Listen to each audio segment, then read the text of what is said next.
Sky Space, the Royal Tantra on the Great Perfection of Bodhicitta. For the equanimity that does not take up or reject anything, they attribute there to be real acquisition and rejection. While non-dual awareness is just one thing, they attribute there to be the duality of methods and wisdom.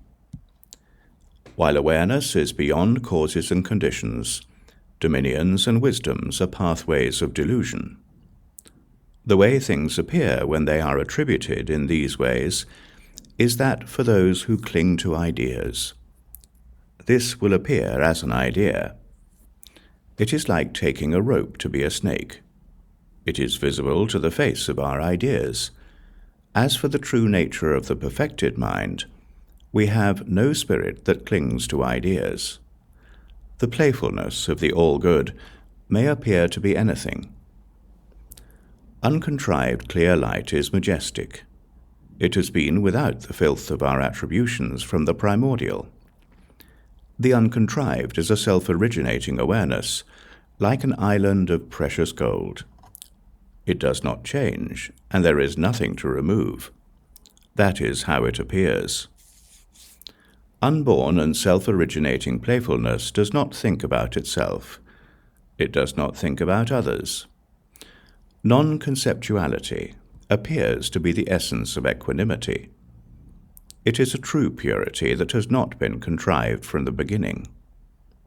Like the purity of the uncontrived sky, we are present like this, like an uncontrived vision.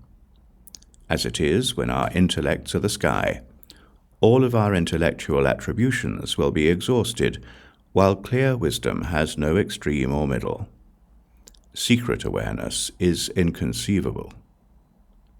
An uncontrived intellect has no visible attribution.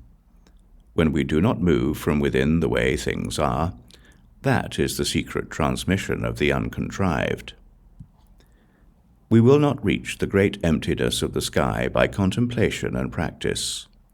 We reach the way that it is by means of our sources. When we attribute, the thing we attribute is an idea. Vision that does not attribute is playful. We are liberated from all contemplations and practices. The way it is when we do not hold on and do not practice is like the heart essence of the sun. It rises by itself. We know the uncontrived within our own self-luminosity. Yogins of the secret sky know the essence of the meaning of the uncontrived.